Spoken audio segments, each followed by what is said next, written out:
Alright, so this is a part 2. I won't take too long, but I think it's essential that you understand.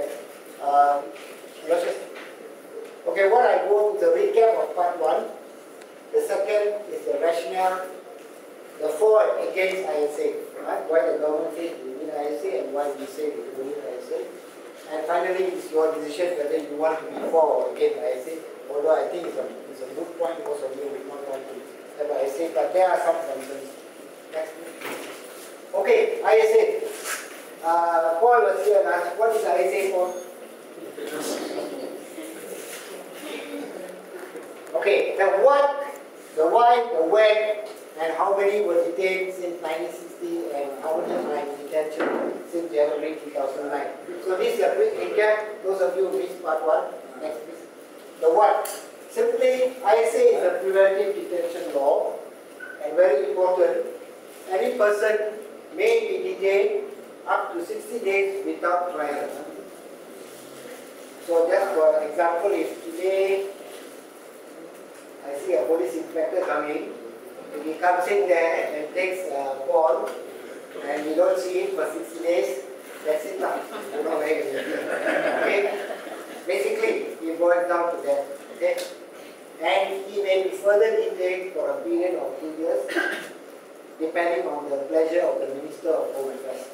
Okay, so that's basically what the ISA is. And I explained last week, I went through all the Parliament debate. When the ISA was introduced on 1st August 1960, it became a law. Everything the government said, from the Prime Minister to the Minister of Home Affairs, was this was purely an act to counter communist insurgency. As you all know, we were under communist emergency from 48 to 60, and therefore they said the emergency was ending on 31st July 1960. So from 1st August 1960, we did ISA. Alright? And that's what it has been, the same story. It's already 49 years. Any communists in here? Hands up. If there are no communists, then we know the ISA is used for something else. Alright? So you know that since 1960, about 4,000, these are official numbers, but there will be more what we can get. 4,129 have been detained. And right now, there are 43. 43 in counting. Okay? We went through all the decades. Okay, so just to recap, this is what the first Prime Minister Tunku said. Please read it carefully. And this Tunku said, after he had retired and he was interviewed, and he said, this is what he said, it will be used solely against the communists. My cabinet colleagues and I gave a solemn promise to Parliament and the nation that the immense powers given under the ISA would never be used to stifle legitimate opposition and silence lawful dissent. Tunku Abdul Rahman, first Prime Minister, said that. Next, please. I skipped the second Prime Minister because he was too razak to table the bill on ISA in Parliament. Hussein On said the same thing. He was meant to curb communist activity, not to curb lawful political opposition and democratic freedom activity. Those of you who were here last time, or if you were at showroom last time, know that after a certain period, they were only using ISA to arrest political activists, NGO, whoever. And remember, when ISA became act, it was meant to be for uniform people, meaning communists, who were in a group, who were subversive to the independent movement. Okay, next please. The fourth Prime Minister, this is very interesting. In 1966, Mahathir was a backbencher. Okay? And when there was an amendment to the 60 bill, this is what he said.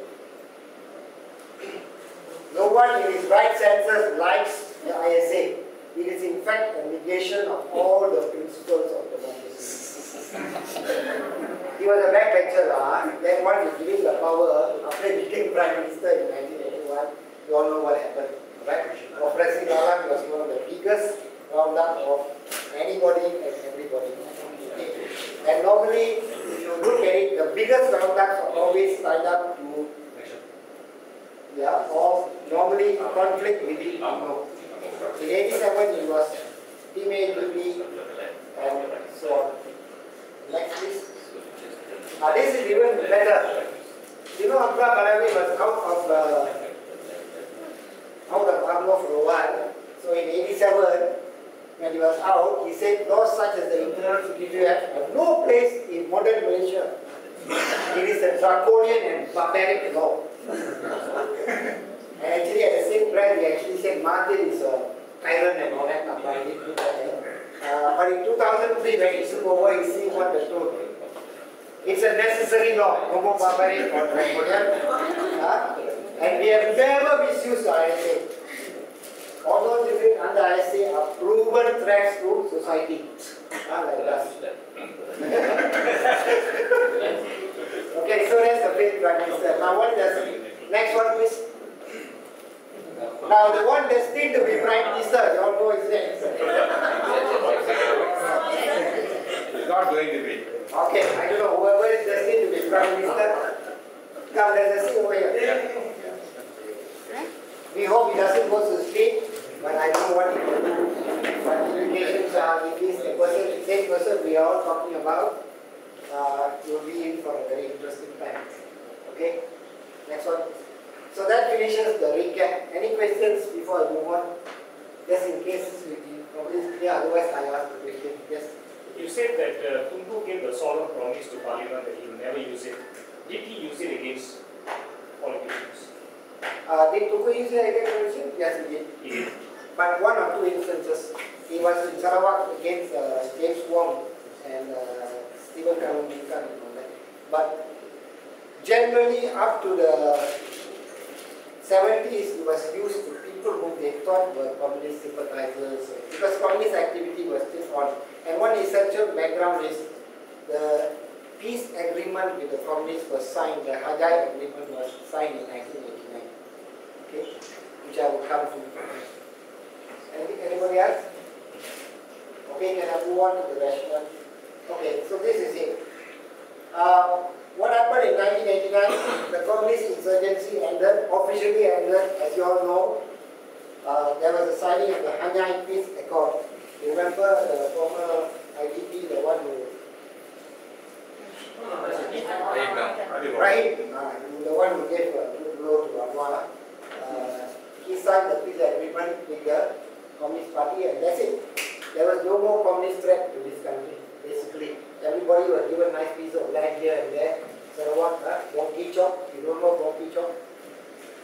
You all are quite bad. I'm going to give you a long history lesson. Yes, Chiku. Anyway, they all are there and some of them are still in southern Thailand, in Betong. If you go there, you can meet them. They are doing some business also, some of the people. So no more armed insurrection, no more threat to communist threat to Malaysia. But in 1989, they did something. They amended the ISA. There's a good reason they amended the ISA. They didn't, before 1989, anybody is listing under ISA, you can go to court and ask for the reasons why they are put there. Now you can't, after the amendment. You cannot question the prerogative of the Minister of Home Affairs. That's why Saramit is so powerful. One man is very powerful. He took the person in when everybody was a big outcry, he said, oh, because I wanted to keep her safe. What's the name? The Tan. Reporter. Reporter. Same with Teresa Fong, after a few days, released. Yeah. So, but you cannot do anything. You can't go to court and say, can I have this person? You want to know what are the grounds you have arrested him or put him under detention. So, that is a very important change they did. Therefore, 1989 to me, ISA moved away from its original reason for existence. It became something else. Next. Yeah. Yeah. There is a court wants to suicide about. There is a court. Says he wants to suicide about. Now, if he's immune, is he suitable? I'm not a lawyer. Let me tell you, I'm not a lawyer, but I think it is not. I don't think so. I don't think it is. Because the ministers cannot be, his decision cannot be reviewed up police.